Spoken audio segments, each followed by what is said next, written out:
Hi guys, welcome to Hustle Free Wealth.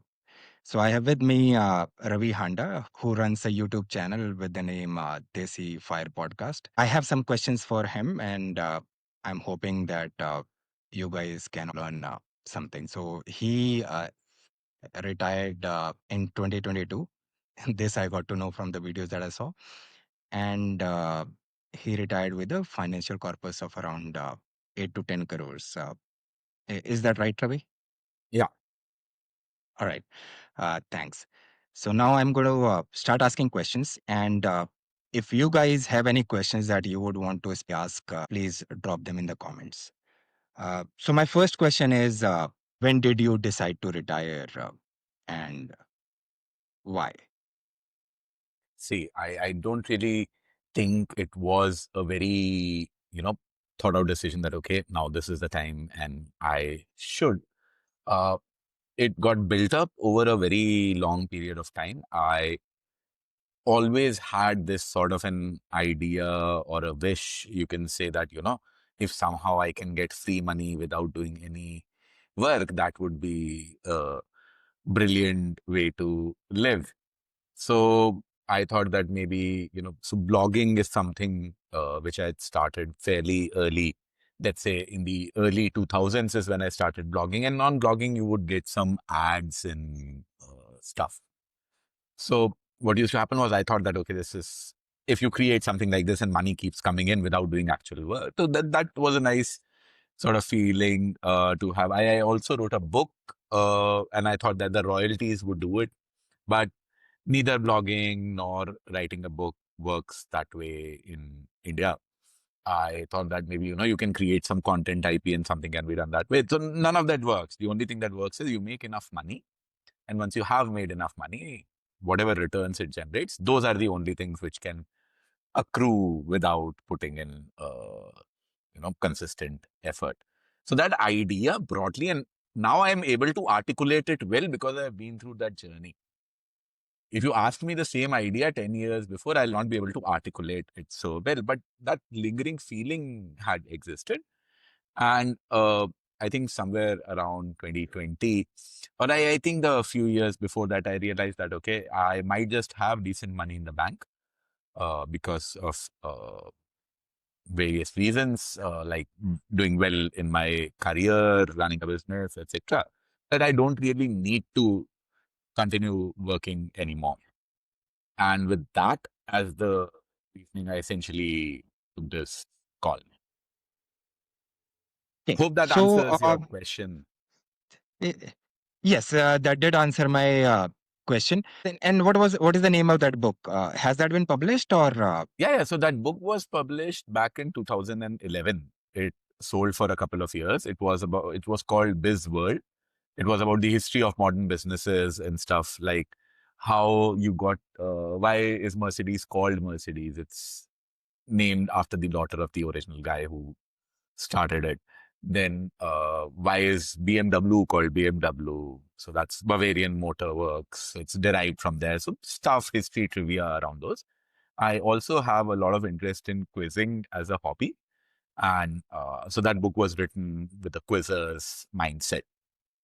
And it did well for a couple of years, but then it just stopped working. And in 2020, I essentially thought COVID was a factor. My wife got pregnant was a factor. My business was about to get acquired was a factor. So a lot of things happened at the same point of time, which pushed me towards that early retirement route. Okay. Thanks. So, when did you actually start investing? Many people invest, especially those working in corporates. They get PPF, etc., and then most of their investment is aligned with tax savings. Most of the folks who start early, they don't actually focus on investing. So, when did you actually start, focusing on investing, and if you made mistakes? Hmm. So essentially, I started earning in 2006 is when I started making money. And initially, I saved money for the things that I wanted. So I wanted to buy some sort of a two-wheeler. So I had to buy an Activa. So I had to save a couple of months for the active, or maybe a few more, not couple of months, more months. Because I forgot what the cost was. Then I had to save a few months for buying a laptop. But once these two were covered, then I started saving, and a lot of those savings, went into the tax saving purposes, as would for anyone. So there was PPF was an example, and the ELSS fund. So 2007 is the period when ELSS fund existed. So that was also an example. And the fact that in 2006, I was making somewhere around 40,000 rupees a month. At that point of time, that was a fairly good salary, around 15, 20, close to 20 years ago now.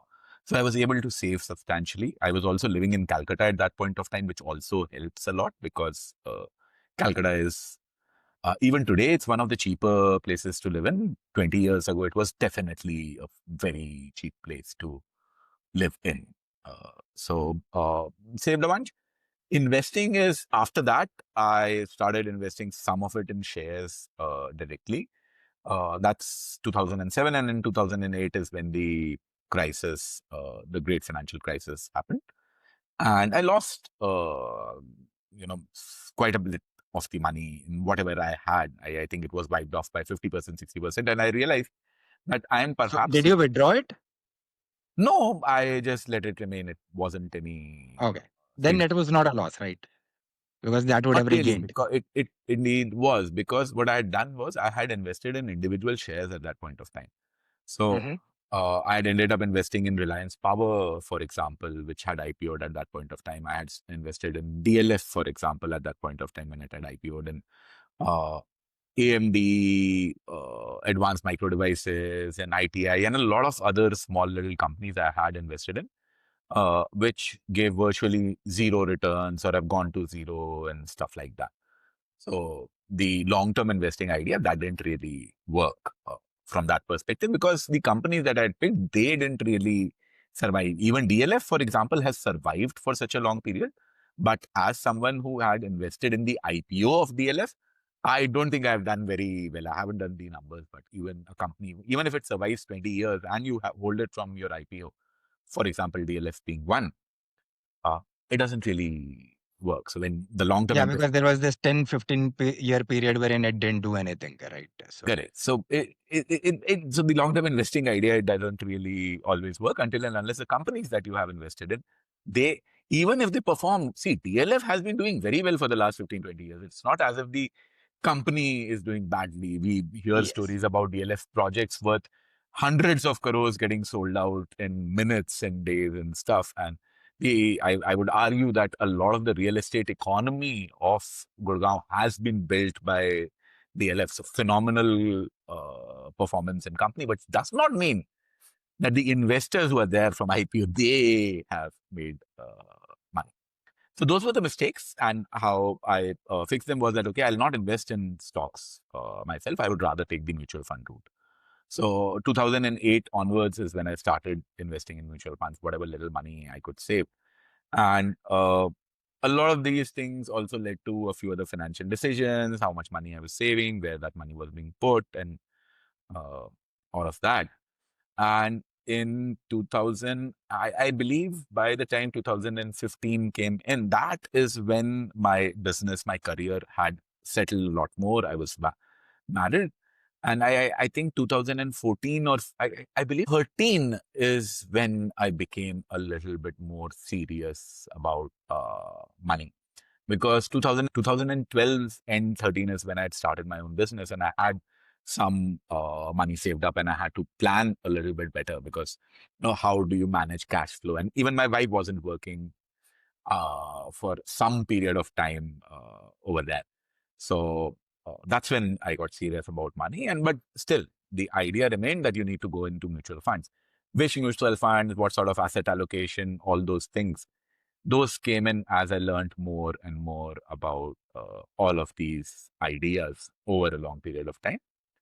And I would argue that 2018, 19 is when I started seriously thinking about whether something like fire as a possibility exists for me or not. When I heard the term perhaps on some YouTube video, etc. 2020 is when these thoughts start getting cemented. Uh, okay, and these are the actual numbers that I would need. This is what I have. How am I going to plan my expenses and all of that? So that happened around 2020. 2022 is when I finally decided to pull the plug. I realized I have enough. Okay, so you mentioned that you stopped your job and then you started your business. So many people, especially who have dependents, they're scared to start their own business, especially when they have a high paying job, because they kind of think, what if it doesn't work out? And since you also mentioned that your wife wasn't working at that time, so how easy was it to switch to a business? And then the second part, which people think, is what is going to happen if it doesn't work out? Like, were you very sure that you would go back and you would be able to draw the same amount that you were drawing before as a salary? Understood. Understood. See, my wife was working when I started my own business. She stopped working when the business started doing a little bit okay. So Okay. that is the point of, so when I said that I got serious about money, so that was the point when the business was doing a little bit better. Wife was also free. So a couple of things had happened. So yeah, I was able to start the business because my wife was working at that point of time. That played a very big role because I knew that there is a certain amount of cash flow which is coming in. My parents were not dependent on me at any point of time. My wife was not dependent on me at any point of time. We didn't have kids and we had very little expenses at that point of time. So, yes, I was incredibly lucky that all of these things were working in my favor. And the other thing was that when I started my business, I already had a substantial amount of uh, visibility in the customer base. So I was teaching for MBA entrance exam preparations, and I started doing that online as my business. So because I was teaching offline in the past, and because I was someone who was very, very active online, so I already had some sort of a customer base and a customer validation that was built in. So I knew that, okay, it's not going to be a business which is not going to, it might not make me a lot of money. I don't really know what the potential money making was, but I was fairly confident that it will be a profitable business from day one because it's a service based business. I have to teach online. So day one, I'm making some money of sorts. And then it grows and then you reinvest back into the business. And that is how you build a business. So I didn't really have any risk. I'll not say I didn't have any risk, but I'll say it was a very low risk play for me.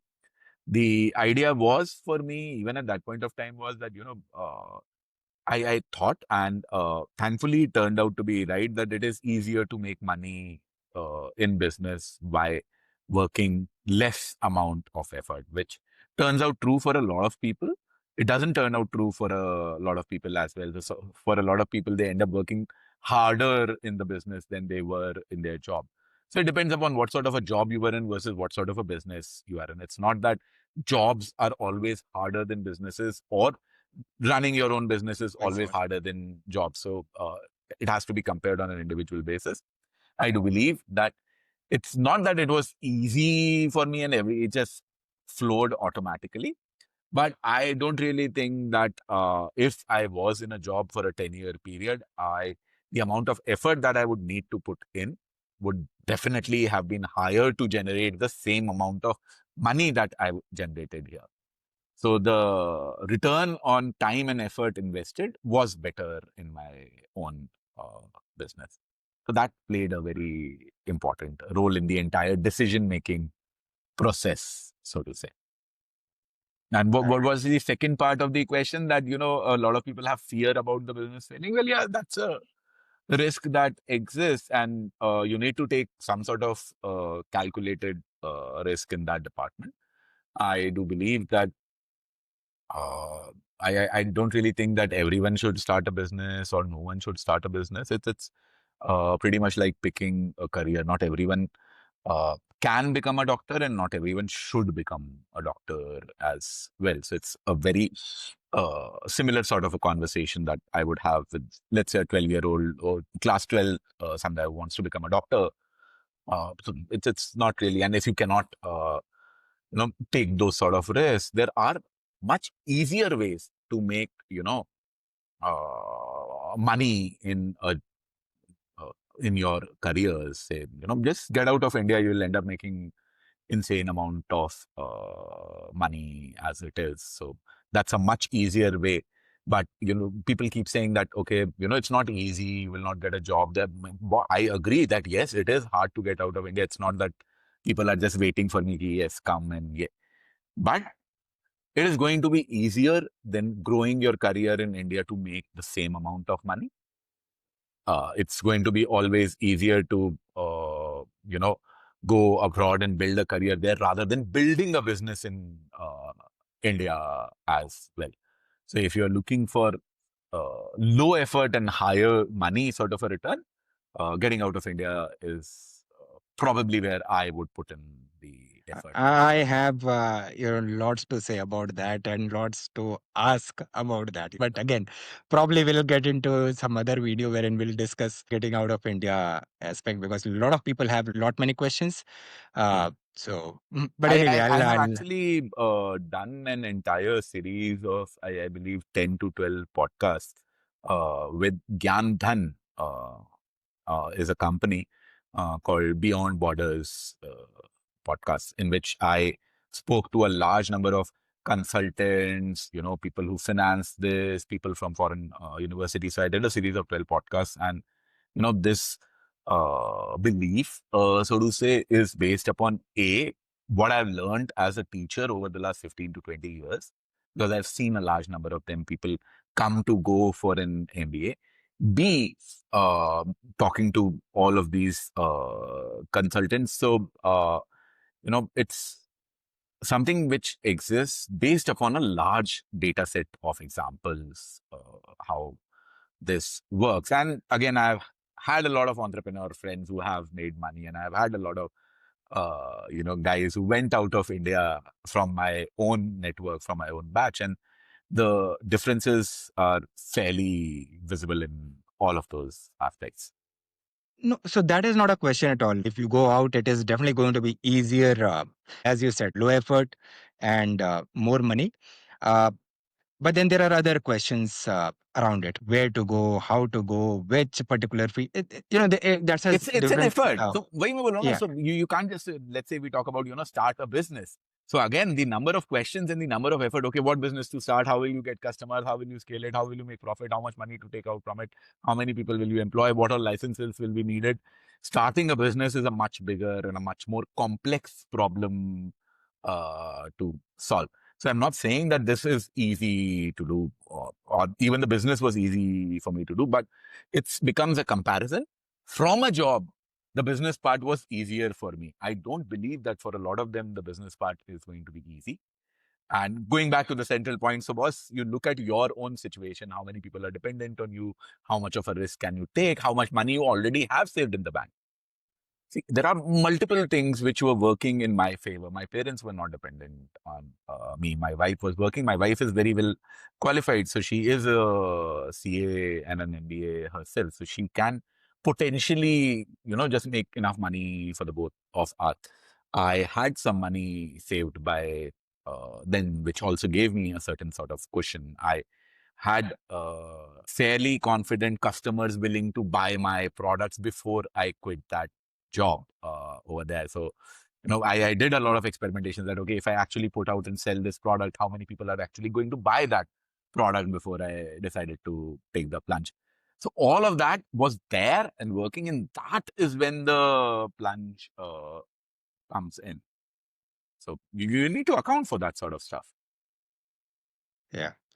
But I'm glad you shared all of this. Okay, so coming back to our fire questions. How did you figure out the retirement corpus, or you just looked at the corpus that you had and you thought, this is just good enough for me to sail my life through?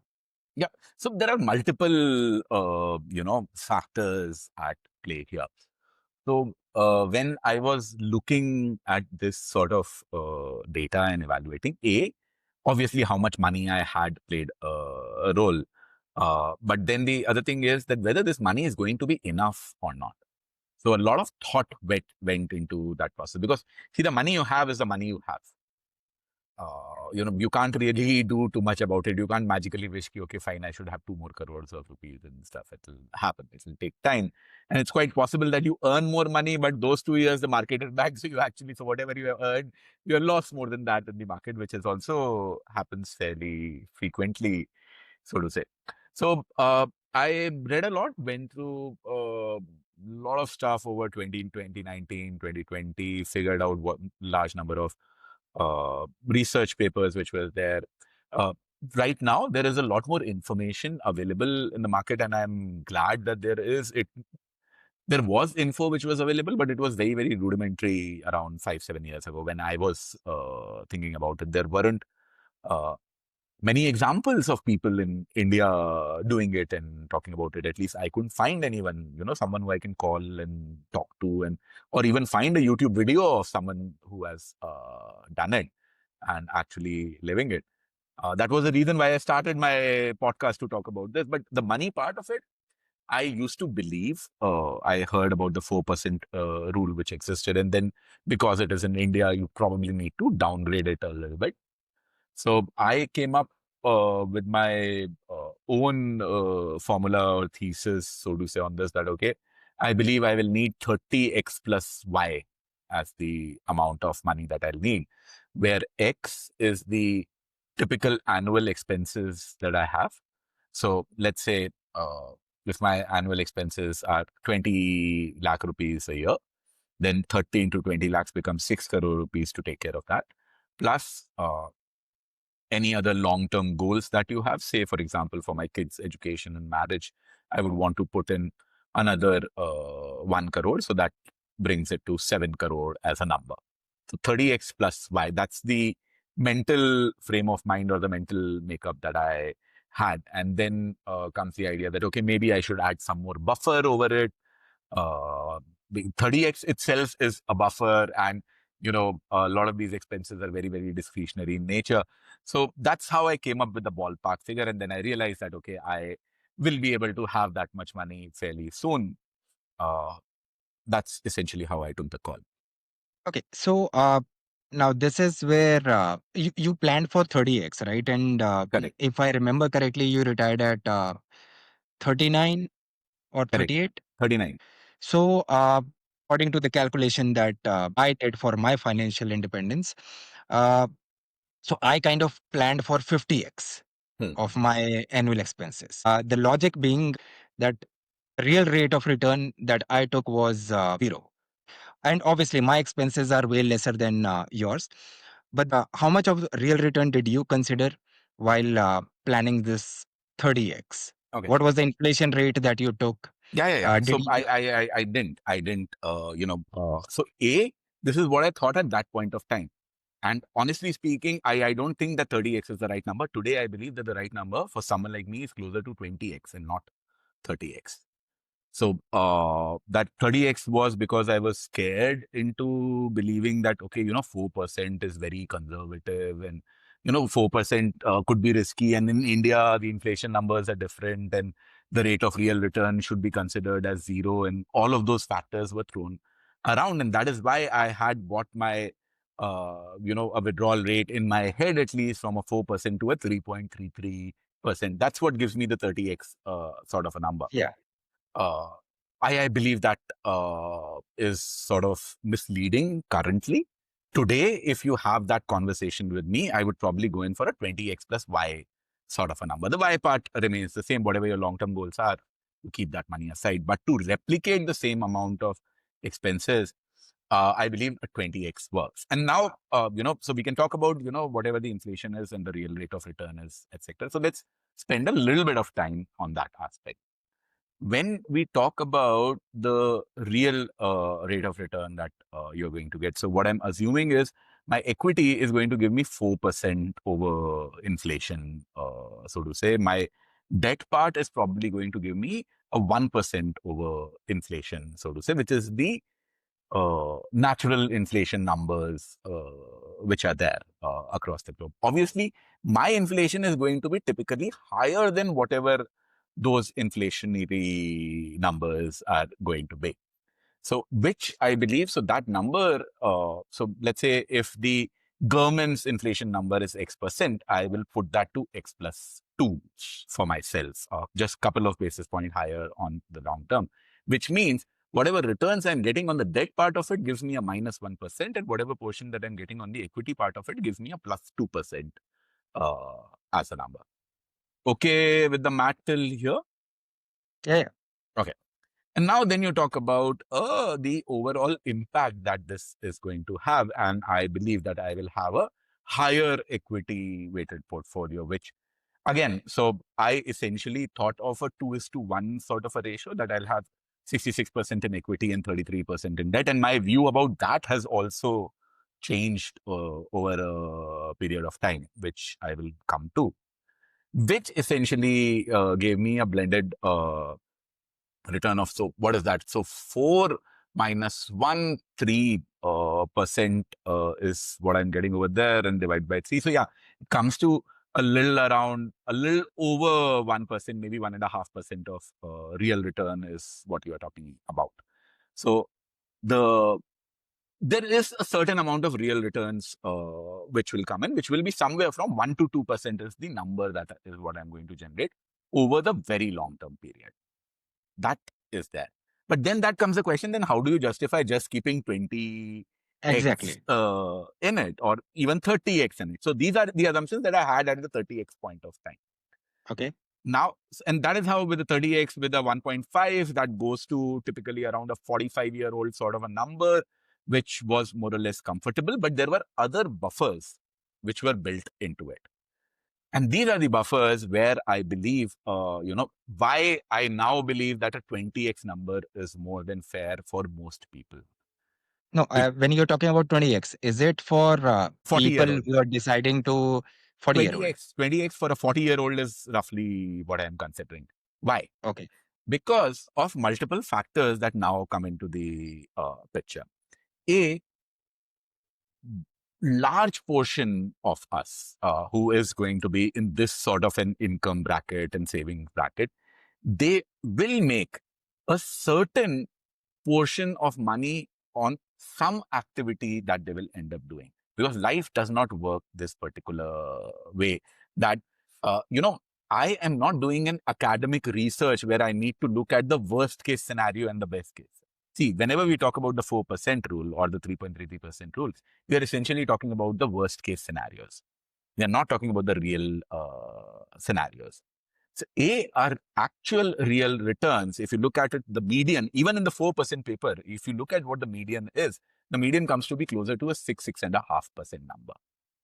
So A, that is a huge factor that, okay, I am not going to be the unluckiest idiot in the world, which is going to be there.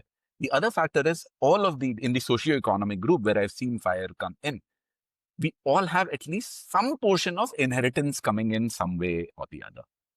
So there is a little bit of inheritance that comes in. There is a little bit of work that you will do that will generate some sort of income which will come in. There is going to be, you're not going to be the unluckiest guy that you need to worry about the worst case scenario. And even if you are the unluckiest guy, it is not that your money is going to fall off a cliff and you will get to zero. I am fairly certain that I will be able to see how the first few years are going, how things are going, and then adapt.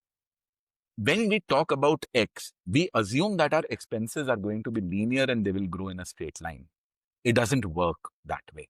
A lot of our expenses are discretionary in nature.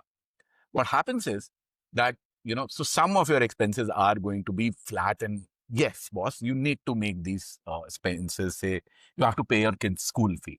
You have to pay electricity. You have to pay rent. If you own the flat, you probably need to pay the society maintenance. But people who are firing, at least for someone like me, and when I believe the 6 crore, 8 crore, 10 crore, this sort of a number, what are their expenses? A lot of their expenses end up being discretionary in nature. What do I mean by that? That yes, there is that international vacation thrown in. Maybe there are 2 international vacations thrown in.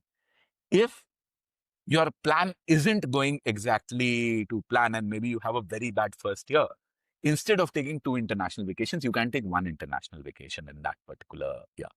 So because of this sort of flexibility in spending, you can very easily retire with 20x because you don't really have to live your life as per a fixed formula. And you don't really live your life as per a fixed formula. Your expenses vary.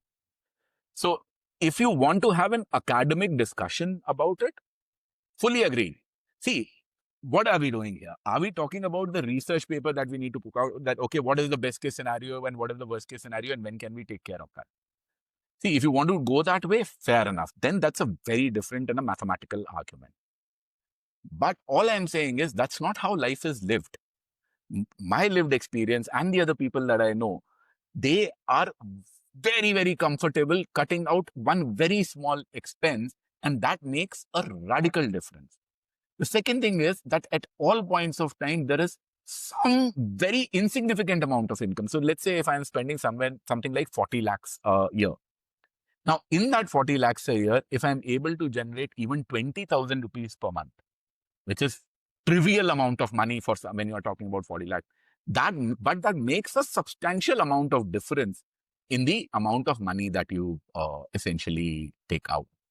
Suppose my expenses are 40 lakhs a year, and if I'm in a bad year, if I'm able to cut down my expenses even to 35 lakhs, which is a 10% reduction or 5 lakh rupee reduction, is trivial for someone who is actually, see, a 5 lakh rupee reduction is very, very difficult for someone who is spending 10 lakh rupees a year. He can't True. really do it. That's But for, half of their yeah, or expenses. forget even half. For someone who is spending 10 lakh rupees a year, if you talk about even in percentage terms that he has to cut down, let's say even 10%, going from 10 to 9 is going to be significantly harder than going from 40 to 36. Because in 40 lakhs, there is a lot of discretionary expense that is built in. In 10 lakhs, there is not a lot of discretionary expense that is built in. So, and someone who is actually taking and deciding the fire route probably is doing in a very, very comfortable position, and a lot of his expenses are going to be discretionary in nature. And that is essentially why I now believe that the right number to essentially retire is something like a 5% rule, where you have 20x. And when you are actually spending every year, you essentially take a call of some sort of guardrails that, okay, a 4% to 6% range is what I'm comfortable with. So as long as you are in that 4 to 6% range, I don't really think that you will need to worry about for a very, very long period of time. And if you constantly see that your portfolio has fallen and you are essentially trying to cross that 6% range in that, see, it's not that you get the formula done 1 year and you are done with it. You still look at your portfolio, you can still reevaluate it, and you can change your plan at any point of time. So you start with a 20x, you start with a 5% withdrawal, you see how the first few years go. And then you yourself will start seeing, see, either the market will perform poorly or the market will perform well. If the market performs poorly, then your 5% will automatically get to a 6% or a higher number than that. That is when you start to cut down on some of your discretionary spendings. It is not that it is going to just blindly go suddenly from 5% to 12% of the portfolio. If your portfolio is falling by 50%, then that's a problem with your portfolio. I'm saying that within a slight range, it is going to remain in that 4 to 6% range. As long as you are in that 4 to 6% range, you don't really need to worry. The other part, which is why I believe that this 20x sort of a number is valid, is the entire idea of how your actual spending occurs. So let's say when we are talking about the fire crowd, I'm doing this from a 40-year-old's perspective. The amount Mhm. of money that you are spending at 40 is probably the peak amount of money that you are spending in the 40 to 50 age range. After 50, your expenses are bound to, start reducing a little bit. And when you're talking about 40 and you're thinking of potentially a 40-year-old or a 45-year-old retirement, that's until you die till 80, 85.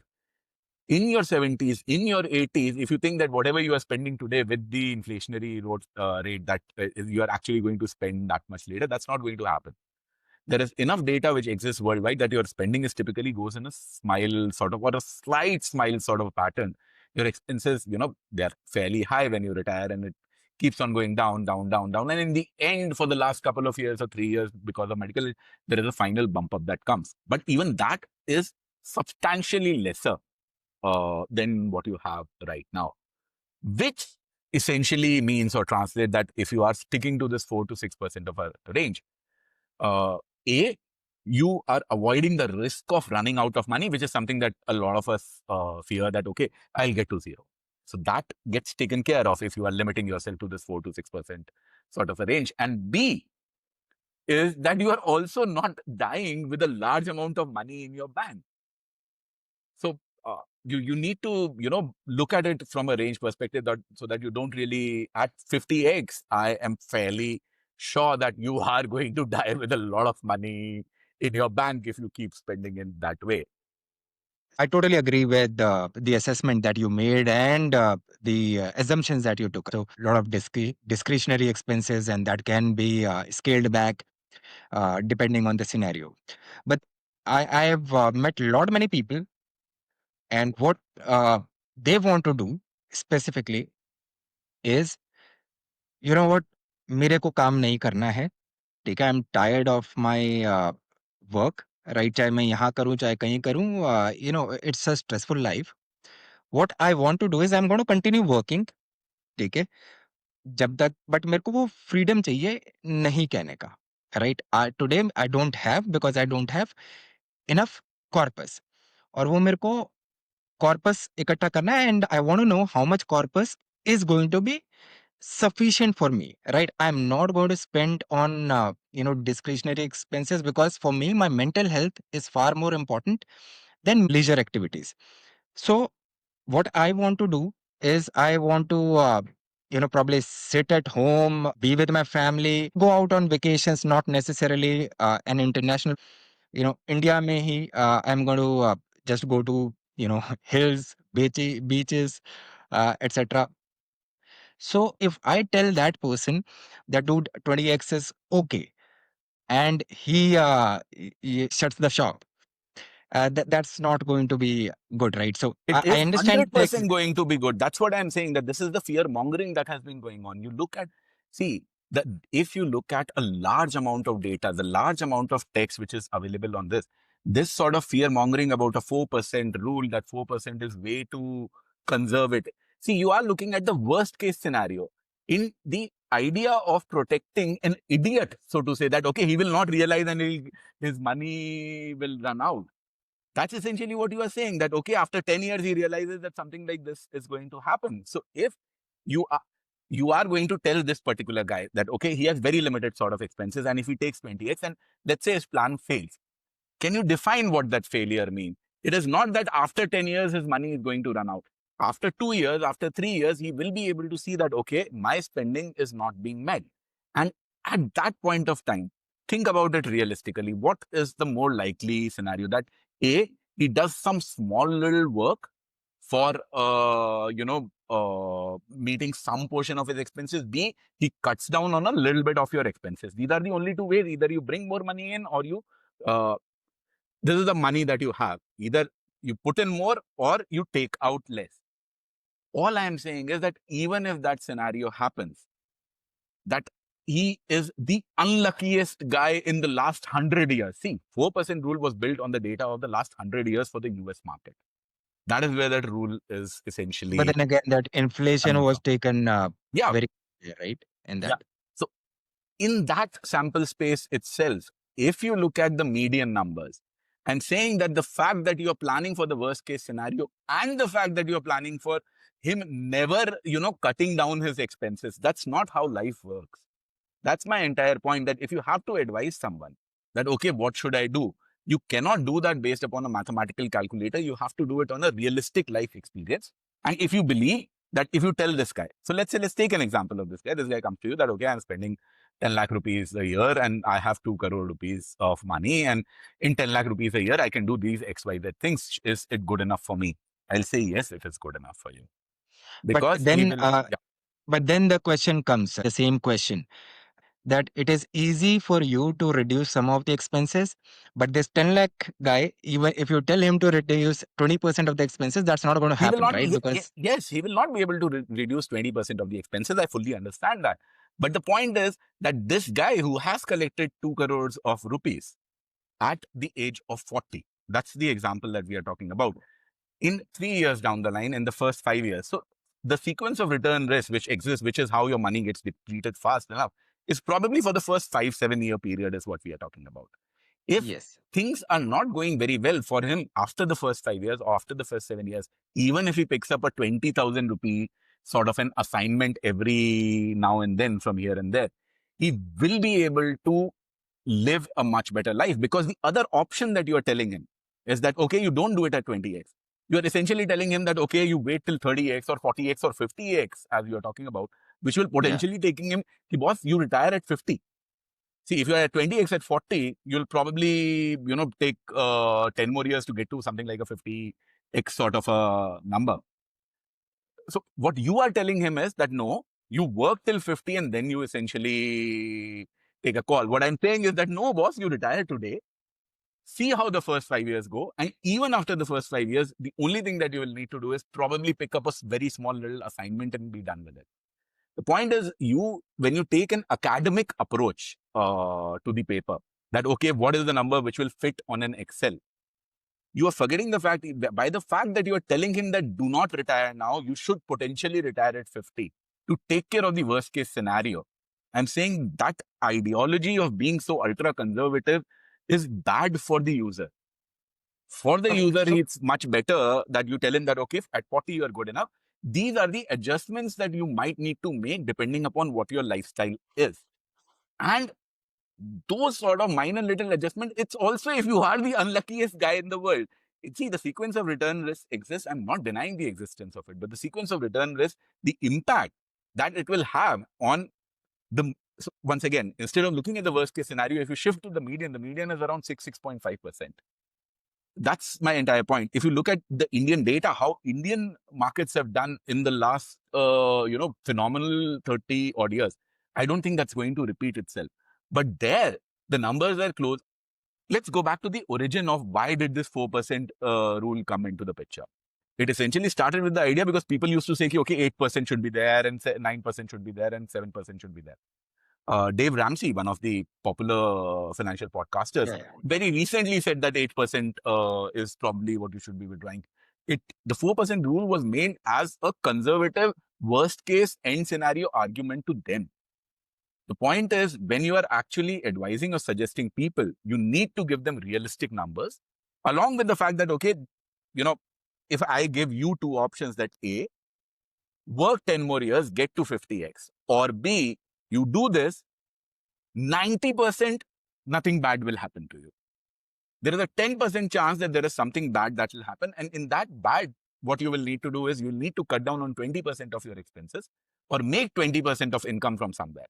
Would you be able to do that? And I do believe, giving this sort of flexibility, telling them that, okay, this much percentage of your income is discretionary, or you could essentially, split it two ways. You're looking at your expenses of 10 lakhs and you ask him that, okay, out of this 10 lakh rupees, what is it that your baseline, or forget 10 lakhs. Suppose you are everyone's expenses. So you divide it, okay, my essential expenses are 7 lakh rupees and my discretionary expenses are 3 lakh rupees. If that is the number, maybe for the 7, you take a worst case scenario or you take a 40x number. For the other 3 lakhs, you take a 20x sort of a number, and then you take a call. And even in that, what you do is, for the discretionary expenses, I don't think you will probably need to take a 20x number. I'm saying an overall 20x. For the non-discretionary part, let's say you take a 40x sort of a number for the non-discretionary part. For the discretionary part, you probably take a 5x or a 10x sort of a number. And then you calculate. So let's say in that 10 lakh example, if we are taking the 7 and 3 as an example, so 7 into the 30 lakhs, which comes as a 2.1 crore, or sorry, 2.8 crores. And then for the other 3 lakhs, you are essentially putting in a 5x or a 10x sort of an example. So that is another 30 lakhs. So that comes to around 3 crores, which at a 10 lakh number is coming to a 30x sort of a multiple, or a 3.33 sort of a number. That is when it is 7 and 3. But once you take it as a 40, and in this, you have not really built in any sort of a cash flow coming in. As soon as you build in some sort of a cash flow coming in, that if you are able to replicate, cut down that discretionary part, and if you are able to replicate that 1 lakh coming in, the number would essentially push to a much higher number. You add the fact that you are not going to spend in your 70s. So I don't really know how many 70 and 80-year-olds you are seeing and how much money that they are spending. They don't spend that amount of money. They are So not able to. they're not Yeah. able to. Even if they're able to, even if they have enough money in the bank, their health does not allow them. There are other concerns that they have. So 20x for a 40-year-old is going to be more than enough amount of money, because it is going to be discretionary. You are not going to spend the large amount of numbers in the future. I don't really think this argument of 50x is going to work, because for that I have to work 10 years more. So I would never recommend. So let's say if Many someone people comes to me. could have accumulated 50x, right, by 40 also, So right? if you have, see, that's a very different argument. So if you actually have 50x accumulated, then I would argue that you should not be spending, 2%. You should be spending a much higher amount of money than 2% in that case. See, I'll give a real scenario. Sure. So I've had folks who have come to me. They've asked, how much do I need to retire? And again, these examples were given. You can take up a gig, you can do some additional work, etc. Or if things don't turn out the way you expect them to be, in Hmm. that case, what you can do is just maybe resume your career again. This is the fear that they have. First, अरे भाई जितना मेरे को मिलता है आज, ठीक है, if I'm going to start again, right, I'm not going to get anything. ठीक है, that's their first part. So I'm employed, मेरे को मिल रहा है, but if I'm going to start again somewhere, nobody is going to give me this much amount of money, और उतना देंगे तो जितना the amount of work that I'm doing, Hmm. probably I'll have to work a lot more. So that's one. Second is skills that I have. 5 years, 7 years later, if I realize that maybe the corpus is not enough, then I'll not be skilled enough at that time to even get a job or start a business. So that is why I want that cushion with me. So, Yeah, these are I, some of I, the I real. agree. So these are the fears that people like you have to tell them. People like me have to tell them that, boss, these are very, very unrealistic scenarios. You are not going there to replicate your income.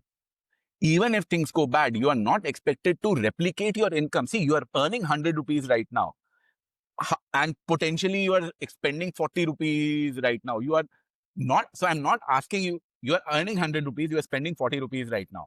5 years down the line, things don't work out. I'm not expecting you to earn 100 rupees.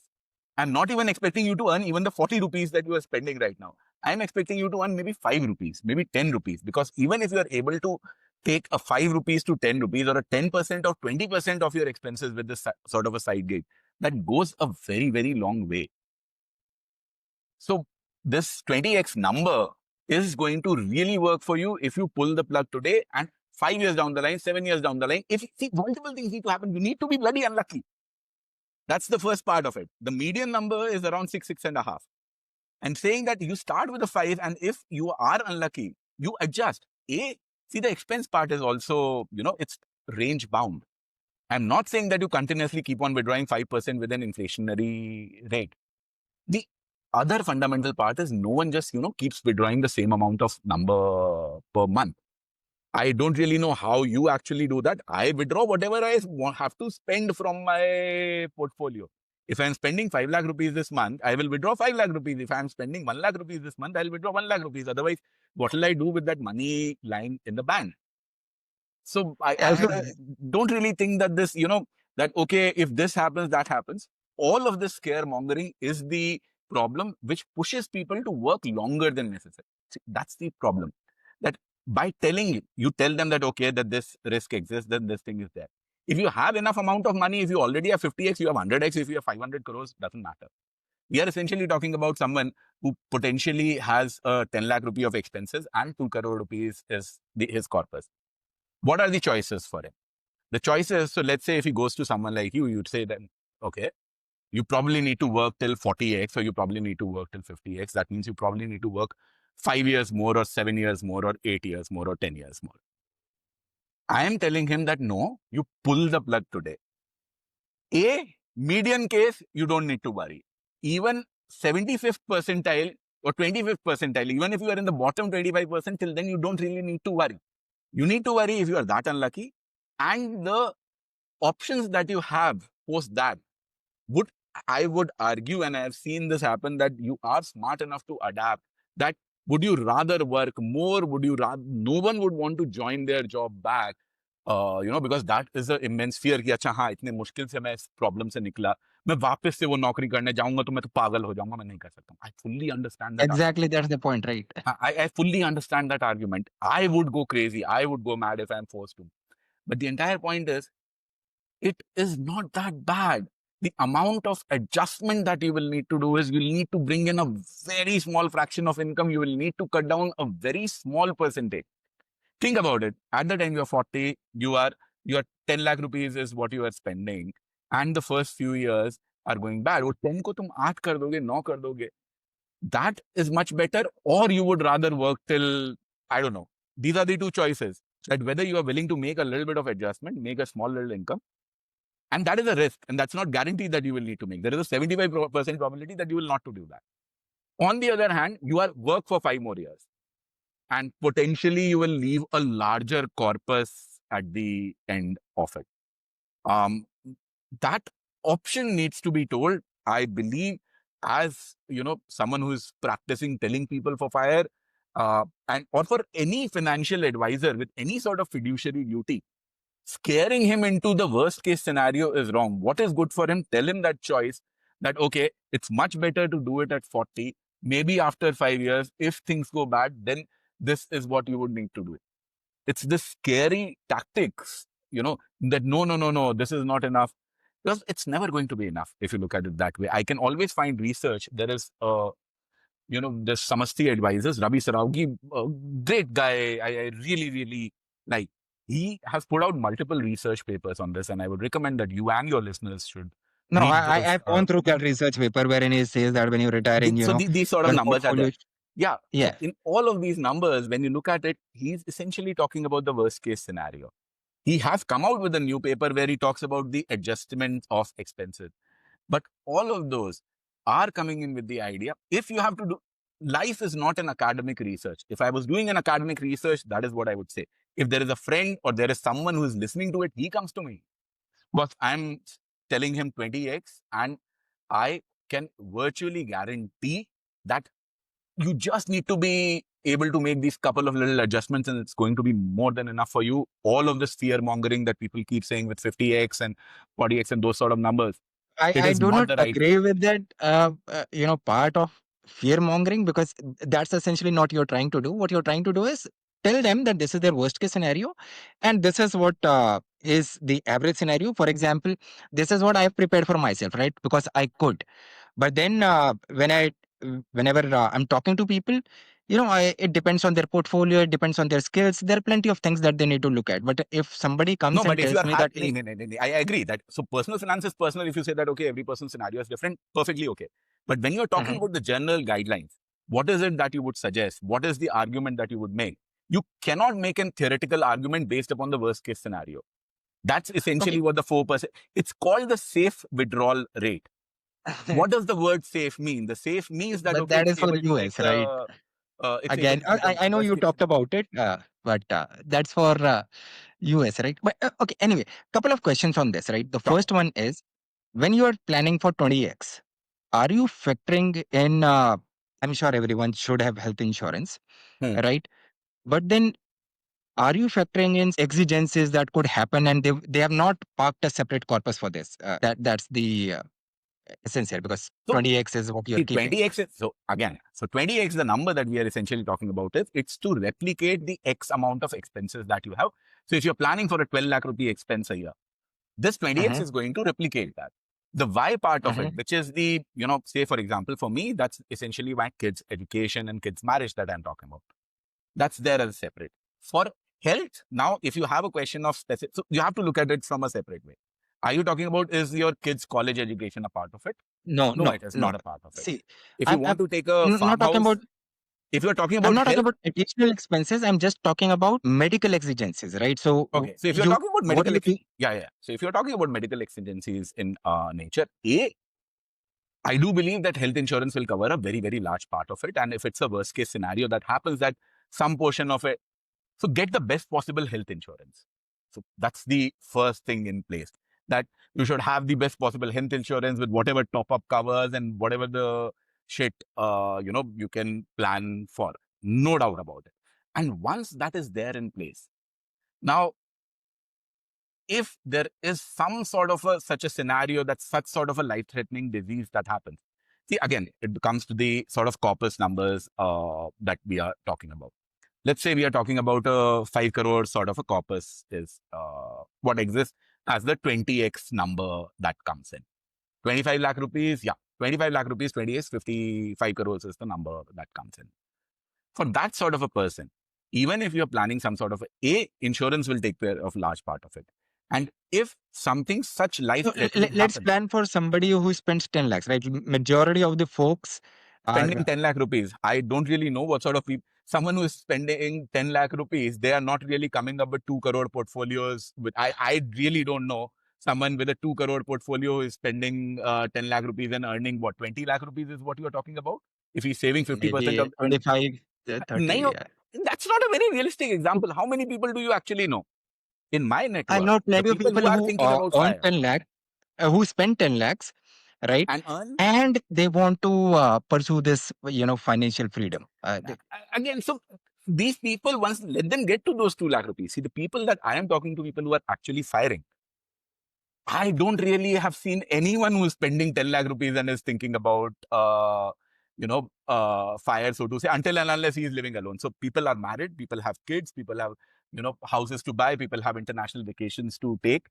The entire point of fire or retiring early is essentially that you are able to enjoy with the rest of their life, which people are not able to do at 10 lakh rupees in India. So a realistic example of people who are actually firing, at least the people in my network, are typically married, make money in tech. They have one kid or two kids. They are in their late 30s, early 40s, and they have made their money across the tech boom some way or the other. So these are not people who are, so the sort of theory that you are going with, that's not really relevant. And when you talk to these sort of guys who are essentially in the 5 crore bracket, and when you talk about the health exigencies that exist, your insurance will take care of it. Do you have so little faith that yes, 2% of the insurance claims don't get paid out or 5% of insurance claims don't get paid out? Why does that happen? Because there is some problem in the way that you have taken your insurance.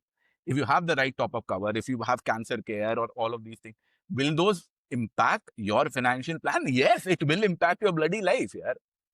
So then fire essentially and all of those things take the second route. In the possibility, is this something? Is this a reason why you would tell him that no, work for 5 more years so that in case your health insurance doesn't cover, then you have these sort of exigencies taken care of? See, once again, the argument is essentially you are telling people to work for 2 more years or 4 more years to take care of this, that A, you will get cancer, and B, your health insurance will not cover it. The probability of No, all of that happening is see, some of the very, very low. realistic scenarios that I've seen, right? So many people buy health insurance. Why? Hmm. Because they are told, right? You must have a health insurance. Hmm. But many people do not know to read the clauses, sub clauses, and nobody, at least most of the people that I know, nobody has read the entire scheme documents, right? Nobody has the time. They just pay, ha, ye sab ho jayega, everything will be covered. Somebody tells yes, and they buy it, right? Later on, when they go for claims, etc., they get partial claims, right? They don't get full claim. Obviously, some people do get it, but Hmm. when all of these issues happen, I personally would want them to probably work for 2 more years rather than get into a situation wherein they don't have money to take care of themselves or their family I members. would rather say that instead of working 2 more years, spend 2 days and get a better health insurance policy. That's what I'm saying. The problem, I'm not denying the existence of this problem. The problem of people not being smart enough or not being putting in effort to buy the right health insurance policy. Does that problem exist? Yes, it does. The solution to that problem cannot be work 2 more years. The solution to that problem would be, okay, boss, put in 1 week more of effort and get the right health insurance policy for yourself and get it now. See, if you are No, thinking but they, about retiring in, 3 years time or 5 years time, you get a good health insurance policy. You put in all that effort at this stage so instead of working for 2 more years to take care of two probabilities you are talking about. A, you will get in some sort of, such a expensive, life-threatening disease where that it wipes away your corpus. B is that the health insurance company will not pay out. Both of these are low probabilities. And once again, a lot of this fear mongering essentially comes from the US, because in the US, it's fairly prevalent that the health bills wipe you out. In India, healthcare is expensive, no doubt about it. Cost of healthcare has gone significantly up, no doubt about it. But once you look at the realistic costs that take place, do you know how much typically a heart surgery, a heart transplant is costs in Jaipur, Rajasthan, in a hospital like Fortis, which is essentially a top tier institute in India? It's less than 5 lakh rupees is what you can get a heart transplant surgery done. Yes, there are a lot of other, these are not the things which are going to, not the heart transplant surgery, I'm sorry, the open heart bypass surgery, which happens. So the wrong term, but a bypass surgery, which is a health concern that is a very, very extreme case that someone needs to get a bypass done. Do you know how much is the actual cost for cancer care over a long period of time? Your insurance is able to cover that very, very well. Personally, I have seen in my own family the expenses of cancer care being taken care of by the insurance companies to a great extent. So just be so see the worried about you're talking about two very low probability actions, and if all of that happens, your 80-year spending plan is anyway out of the window, boss. If you go through these sort of health exigencies, it's anyway you're not going to save for that long. You are anyways not going to be able to spend that amount of money. Telling someone working to work 2 more years for something like this, I believe it's criminal job that you're doing if you're actually doing that. Pushing someone to work for 2 more years for working towards such a low probability option. And when there is, so you should rather tell them that, boss, let me help you buy a good insurance policy. The solution to, is this a problem? Yes. The solution to this problem is not working for 2 more years. The solution for this problem is getting a good health insurance policy which takes care of all of this stuff. Once again, this fear mongering की नहीं नहीं नहीं नहीं एक तो तुमको cancer हो जाएगा, ऊपर से तुम्हारी इंश्योरेंस कंपनी भी पैसा नहीं देगी, और See, इस डर के लिए तुम 2 साल और काम no, करो.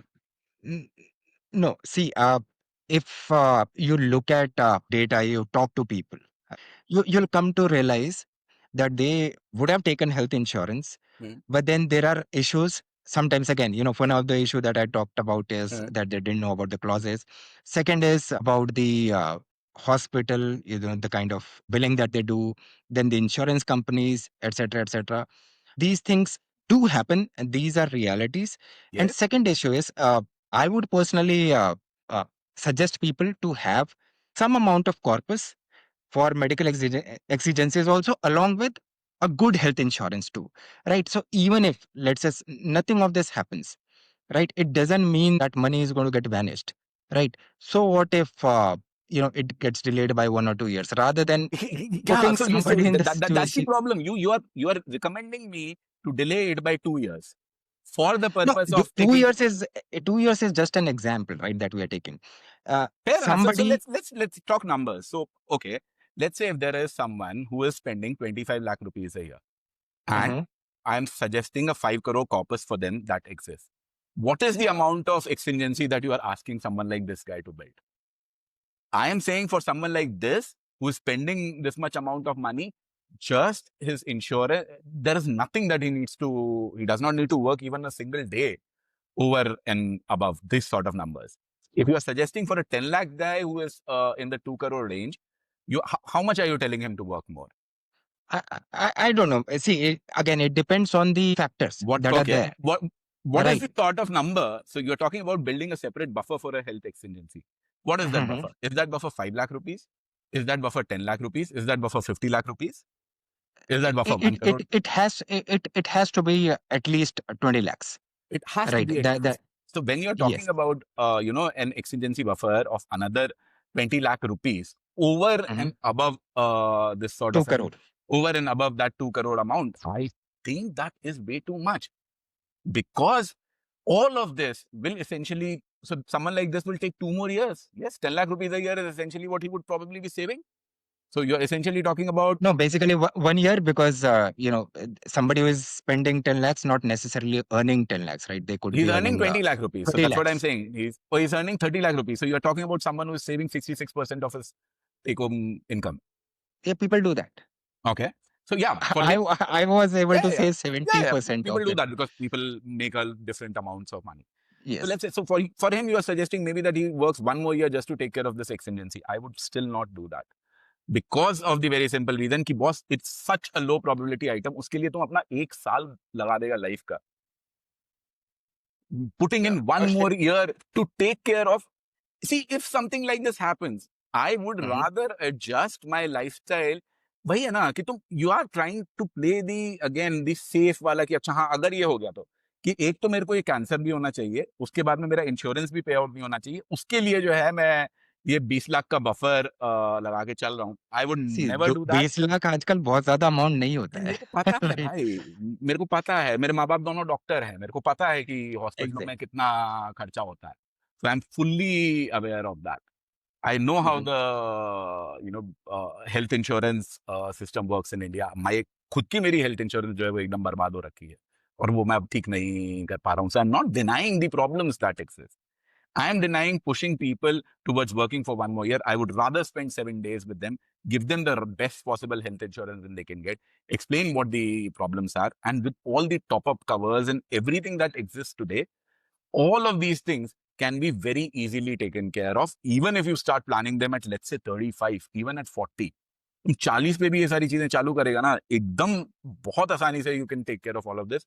So suggesting to work for 1 more year, I don't buy that very clearly as an argument. I would rather say कि हाँ भैया तू कर रिटायर, देख इतना बुरा तुम्हारा किस्मत अगर रहेगा कि हाँ भाई, एक तो साला मार्केट भी खराब हो गया, ऊपर से तुमको कैंसर भी हो गया, ऊपर से तुम्हारा इंश्योरेंस भी उसको पे आउट नहीं कर रहा है, तो यार तुम अपनी लाइफ में थोड़ा एडजस्ट कर लेना, इंस्टेड ऑफ कि नहीं यार इस पॉइंट को टेक केयर करने के लिए मैं 1 साल और काम कर लेता हूँ, इस पॉइंट को टेक करने के लिए मैं 3 साल और काम कर लेता हूँ.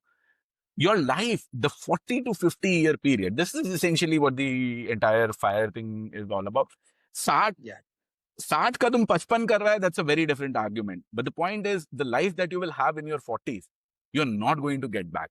हम लोगों ने इंडिया के अंदर अपनी जिंदगी काट दी है यार. 10वीं के बाद में नहीं पढ़ाई के ये लिए 12वीं के नंबर करो, 12वीं के बाद में college career. So we have been in a rat race. And if you are going to fear about these sort of worst case scenarios, कुछ ना कुछ worst case होता रहेगा. So you will always have people telling me अच्छा हाँ भैया world war हो गया तो उसके लिए मेरे को थोड़ा सा अपना गोल्ड उसमें रखना चाहिए and I'll have to, maybe I should be able to live on that. There is a large number of people in India in retirees. If you look at the pattern, how do they typically spend? They'll have some sort of property का जो rental income आएगा and they will have some sort of FDs का जो interest आएगा उसके ऊपर खाते हैं, उसके ऊपर वो लोग जिंदगी निकालते हैं. That is how a large portion of retirees in India work today, which is moronic. ना तो वो अपना करेक्ट. एफडी का स्पेंड कर रहे हैं, ना वो अपना रियल एस्टेट का, कि नहीं हम लोगों का प्रिंसिपल नहीं टच होना चाहिए. I know people who advocate कि नहीं एक काम करते हैं हम लोग अपने XYZ अमाउंट ऑफ शेयर्स लेके रख लेते हैं, उसकी जो डिविडेंड इनकम आएगी मैं खाली उस डिविडेंड इनकम से अपनी जिंदगी निकालूंगा. They never burn down their capital कि नहीं मेरे जो खाली रिटर्न्स आते रहेंगे उससे ही मैं काम चलाता. नहीं यार, अगर तुमको ऑप्टिमाइज करना ही नहीं है, तुमको अपनी जिंदगी जी तब, so yes, keep working, there is no end. The amount of money that you will need when you die, the probability of that is becoming significantly higher with every work. और ये पैसा किसको जाता है? Once again, this money hardly ever goes to your children, because if you're talking about retiring at the age of 40 and probably dying at the age of 80 to take care of all of these expenses, by the time you're 80, In that case, we can have plenty of discussions. So, couple of things for our viewers, in case you can reveal or share it. Since you talked about health insurance, Hmm. if you have already done a research Hmm. on health insurance, which is the best health insurance according to you that can be taken? Two things. First of all, the company name, and second is what is the adequate amount that you feel for someone who is retiring at 40 and maybe him and his spouse. बाकी के लिए तो देखेगा. fair, fair. So, जो health insurance की बात है, मैंने क्या किया, मेरे पास में पहले से एक हेल्थ इंश्योरेंस था, 2013 से मेरे पास में चला आ रहा था, जो कि केयर का हेल्थ इंश्योरेंस है. Care is not a great company. But the We have fact heard that I have had it for the last 10 years, it has worked Mhm. very well for me. क्योंकि मेरी वो pre existing conditions वगैरह को उसके अंदर वो लोग छेड़ नहीं सकते हैं. Hmm. तो उस पॉलिसी को मैंने पहले तो अपग्रेड करवाया था आई थिंक 5 लाख से 10 लाख के ऊपर, और अब मैंने उस पॉलिसी को अपना अपग्रेड करवा लिया 50 लाख के ऊपर. ठीक प्लस है. केयर वालों का एक और, I am forgetting the exact name for that, which haves this multiplier effect, कि अगर तुम्हारा 3 साल 4 साल तक कोई क्लेम नहीं आता है तो 50 लाख का 3.5 करोड़ तक इसकी वैल्यू टॉपअप वगैरह के साथ हाँ, में केयर सुप्रीम है ऐसा कुछ सुप्रीम है मैं क्या? भी ले fair fair, so that's the one that I have. तो उसके अंदर वो अपग्रेड हो जाता है. सो that's the policy that I have. और No, इसके but लिए but but या that is the policy that you have. या But today, somebody who wants to go for a health insurance, obviously, that person is going to decide that this is the health insurance that I'm going to keep probably till 60, 80. हाँ, company रहेगी नहीं रहेगी, that's a different thing. But which one should I pick today? so if you are starting today, just go to Ditto. आप ditto पे जाओ, ditto पे उनके experts बैठे हैं, वो आपसे बात करके आपको एक, see, you are not the guy who is supposed to take this decision. It's someone who is an expert who is supposed to take this decision. So you go to an expert. Ditto is a great platform that you can go to for something like this. वहां पे उनके ज्ञानी लोग बैठे हैं. बेशक is another platform which I would recommend कि आप बेशक के पास में जाओ. वो लोग बताएंगे भाई आपको कि आपके लिए कौन सा वाला सूटेबल है, कौन सा ले लो, क्या कर लो. These are the guys जो कि आपको सारी कोपे वाली चीजें हो गई, रूम रेंट लिमिट हो गई, वो सब कुछ आपको एक्सप्लेन करते हैं.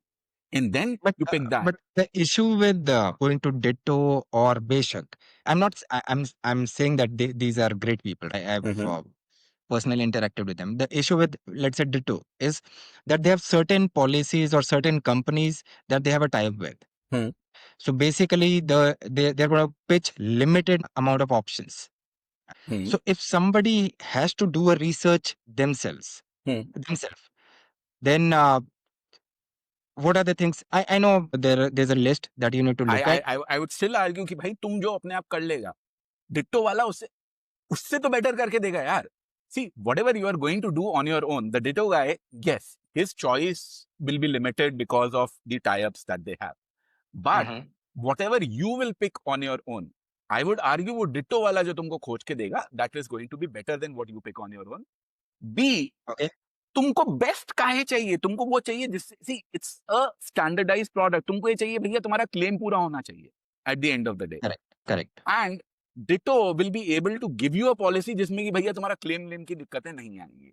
डिटो है, बेशक है, both of these platforms I have interacted with both of them and I really really like them. I don't really think अगर तुम उनके ऊपर ये लगा रहा है कि वो लोग अपने प्रोडक्ट को पुश करने की कोशिश करेंगे, as will be detrimental to you. ये काम जो है ना म्यूचुअल फंड डिस्ट्रीब्यूटर लोग करते हैं. ये No, काम no, 90% ऑफ इंश्योरेंस एजेंट जो है ना, 90% of insurance agents will try and push you towards a product which are not really optimal for you. no, That no. is मैं why, इल्जाम नहीं लगा रहा हूँ. I really हाँ, respect so Kamath so that brothers is and so all of that is that. what I'm saying Ditto कि खुद, मैं उसका वही ही है. बोल रहा हूँ ना, क्यों करना है खुद, यही बट the उनका entire लिमिटेशन होगा ना. हम्म, उनका वही लिमिटेशन होगा कि maybe that there is a better तुम्हारा प्रोडक्ट आउट काम देयर बट पूर्ण दे डोंट हैव होगा अ या टाइप. नहीं होगा. Your job will be done in a brilliant way if you go to someone like Ditto and if you go to someone like Bisha. ये perfect. दोनों platforms के ऊपर जाके अगर तुम आज की डेट में अपनी हेल्थ इंश्योरेंस की रिक्वायरमेंट्स को ढंग से मीट कर लेते हो, सच्चे से बात करते हो, तुमको नहीं दिक्कत आने वाली है हेल्थ इंश्योरेंस के अंदर. यार these are highly regulated companies, it's a very very regulated sector. ये जो इतने लोगों को डराया जाता है ना कि अरे यार एक केस हो गया, अंपायर वाली बात है कि एक अंपायर ने गलती करी तो उस दिन हल्ला मच जाता है, मैच रेफरी ने गलती करी तो हल्ला मच जाता है. But large number of insurance payouts do happen. Insurance industry in India, problem पता है कहाँ है? सबसे कमीने हैं भाई इंश्योरेंस के अंदर. It's a three party agreement. One is the insurance company, the second is the hospital and the third is the patient. वो तीनों एक चीज से झगड़ता करते रहते हैं. इन तीनों के अंदर सबसे कमीना जो है ना इंडिया के अंदर पेशेंट है, क्योंकि उसने कुछ ना कुछ बेईमानी की है या उसने कुछ ना कुछ गलती की है. अब फॉल्ट उसका है भैया, गलती की है तो भुगतना पड़ेगा, या तुम बेईमानी करके कुछ करना चाह रहे हो. सेकंड फॉल्ट पे है अपना ये हॉस्पिटल्स, और third insurance companies are the best possible party in this because they are heavily regulated. IRDA body exist करती है कि अगर कुछ केस इतने इनके आपके जो है ना ओम्बड्समैन के प्रोसेसेस हैं, there is so much stuff that exist कि ये लोग नहीं घपला कर पाते हैं. सो सेइंग कि और तुम बेशक और डिट्टो के पास में जाके कर रहे हो ना यार, वो लोग तो तुम्हारे साथ में वो चले जाते हैं भाई. हाँ, वो एग्जैक्टली. वो दिस चले इज द जाते, क्वेश्चन दैट आई अगर हैड. तुमको दिक्कत लाइक आती है ना, so these guys are there to fight for you. तुमको क्या लगता है, तुम अपने आप रिसर्च करके चल मान ले तूने कुछ उठा भी लिया, नॉट डिनाइंग इट, Mhm. तुम्हारी औकात नहीं है तुम उस लेवल पे फाइट कर पाएगा जिस लेवल पे जो है डिट्टो फाइट कर पाएगा, जिस लेवल पे बेशक फाइट करवा के No, the तुमको question is, जैसे पॉलिसी बाजार क्लेम करता है, they are going to do all of those things, correct. but again we have heard plenty of things. Ditto के लिए, do they actually, if there is a claim, will they be connecting with the health if you face insurance a company? Problem and if you reach out to Ditto, yes they do. Okay. भाई तुम करो ना यार, तुम लोग तुमको तुम्हारी expectation ये है कि हाँ भैया मैं तो गया और मेरे को वैसे ही फट का फट पैसा मिल गया, तुम्हारी एक्सपेक्टेशन की प्रॉब्लम है। भाई उनका एक प्रोसेस होता है, so you go to a hospital, hospital में जाके आपने टीपीए को दिया, टीपीए जो है वो अप्रूवल के लिए भेजेगा। अब टीपीए के पास में जब तक अप्रूवल नहीं आ रहा है वो क्या कर लेगा, इन सबकी अपनी टैक्स रहती है। तुमको तुमको लगता है कि अच्छा हाँ दिया और मेरे को तो पेशेंट डॉक्टर ने डिस्चार्ज कर दिया और मैं हॉस्पिटल से निकल जाऊं। देखो लोगों को दिक्कतें जो है ना दो चीजों के बारे में आती है, एक तो मेरा पूरा इंश्योरेंस क्लेम नहीं मिला, which is a very tiny amount. Most of the people get pissed कि यार उनको ये लगता है कि ये तो मैंने दिया और मेरा काम हो जाना चाहिए, सुबह से लेके शाम तक ओवरनाइट नहीं रख सकते हैं वो तुमको इंश्योरेंस के लिए। अगर वो लोग ओवरनाइट रखने लग गए ना इंश्योरेंस के लिए तुम्हारी वैसी, that becomes liable to them for getting sued. Pre approved क्यों रहता है हेल्थ इंश्योरेंस, ये मैं वही बता रहा हूँ, ये जो सारी चीजें ना it is because people have not really interacted with the insurance system enough. आप जाओ हॉस्पिटल के अंदर प्री अप्रूव, सरकारी इंश्योरेंस इतना अच्छा काम करता है आज की डेट में, यू कैन नॉट। मेरे पेरेंट्स के पास में प्राइवेट इंश्योरेंस पॉलिसी है, मेरे उनके ओरिएंटल की, और राजस्थान गवर्नमेंट वाली इंश्योरेंस पॉलिसी है। राजस्थान, हम लोग हमेशा राजस्थान गवर्नमेंट वाली लेके जाते हैं, रेट उसके अंदर कम हो जाते हैं, इंश्योरेंस का पैसा जो है उसके अंदर आसानी से क्लेम हो जाता है, और अगर नहीं भी क्लेम हुआ तो जो छोटा मोटा देना पड़ेगा वो बहुत नॉमिनल रेट देने पड़ते हैं। इंडिया के अंदर सरकारी, तुम सोच रहा है कितनी चीजें हैं भारत देश के अंदर जो कि सरकारी काम करती हैं। तुम सरकारी अस्पताल में कभी जाएगा, कभी नहीं जाएगा। तुम बच्चे को सरकारी स्कूल में पढ़ाएगा, कभी नहीं पढ़ाएगा। बट सरकारी इंश्योरेंस अगर तेरे पास में आज की डेट में है, talk to people. The CGHS की स्कीम है जो कि नेशनल लेवल पे चलती है, और आरजीएचएस की स्कीम है जो कि राजस्थान के लेवल पे चलती है। I am sure some other states have some schemes as well. Those schemes work better than the private insurance schemes which exist, and this is my personal example and this is multiple people's example। तुम राजस्थान के hospital में जाओ, अलग counter बना रखते हैं भाई साहब वो लोग आरजीएचएस के लिए और सीजीएचएस के लिए। अगर तुम हॉस्पिटलों के चक्कर लगाओगे ना, मेरे पेरेंट्स हैं लेट 70s में, so my dad is 78, my mom is 80 now, तो मेरे लगते हैं हॉस्पिटलों में चक्कर, मैंने देखा है इंश्योरेंस का जितना, again so this is all the fear mongering part comes again, कि वो जो जितना डराया जाता है भाई उतना बुरा हाल नहीं है। Yes, there are I love the optimism that you have. ये जो, it is not, see that's what I'm saying, it is not optimism. Optimism means that I'm hoping for the top 10 percentile case or the top 25 percentile case. Calling it optimism is wrong. This is the realistic scenario. When you talk about the bottom 5%, so you are essentially talking about a pessimistic case scenario कि मैं, मेरे को ए cancer भी होगा, B मेरे को insurance company पे out भी नहीं करेगी, सी मेरा पोर्टफोलियो का भी पहले 5 साल में वाट लग जाएगा। ये तीनों चीजें की होने की प्रोबेबिलिटी उसके लिए, और उसका काउंटर ये है कि उसके लिए तुम मैं 1 साल और नौकरी करूं, I lose out my 42 to So, 43 year. so on this, let me quickly come to the assumptions. Let's say somebody who whose annual expenses are 10 lakhs, right? So basically, you're saying 20x is the amount that they need to keep. Now, in this, you have taken life expectancy to be 80 or 90. It doesn't matter. It doesn't really matter, I believe जो भी होगा तुम्हारे जो बाद के expenses होंगे, तुम कितने फिट हो कितने नहीं हो उसके हिसाब से तुम एडजस्ट कर पाओगे। Life is not, so that's the entire argument that I am making, that life is not really looked at as an Excel कि अच्छा हाँ तुम इसको 80 तक विड्रॉ करोगे, 85 तक विड्रॉ करोगे, 90 तक विड्रॉ करोगे। तुम्हारे पास में हमेशा इनफ अमाउंट ऑफ मनी रहेगा और उसके हिसाब से तुम अपनी स्पेंडिंग को एडजस्ट करते जाओगे। It is not going to be कि अच्छा हाँ मेरा, see when you plot it on an Excel what happens कि अच्छा हाँ यहाँ पे गया, ये लाइन ऐसे जा रही थी, ये लाइन ऐसे जा रही थी, ये कट गई और अब जो है मैं तो भट्टे खाते में बैठ गया। भाई 40 साल के पीरियड की तुम बात कर रहा है, अगर तेरा प्लान नहीं चल रहा है तो तेरे को 50 पे पता चल जाएगा कि क्या हालत है, 60 पे तेरे को पता चल जाएगा कि क्या हालत है। You will have enough time to Eh, adjust to a lot of things in your life. जिंदगी नहीं, I'm sure if people watch this podcast, I hope they do. बहुत सारे अर्ली रिटायरमेंट होने वाले हैं। नहीं And होंगे, that's the goal. क्योंकि see because the point is that it is not a mathematical thing that is stopping them. No, but I'm glad that you brought this up. It's not a mathematical thing that is stopping people from early retirement. It is a very realistic sort of a life thing. हम humanity हम लोग wired हैं कि मेरे को और चाहिए और चाहिए और चाहिए. I hope you guys loved the video. I'm glad Ravi shared his perspective and some breath of fresh air. We'll be discussing more on this, so stay tuned. Uh, there'll be next video. Keep watching Hustle Free Wealth. Thank you. Bye bye.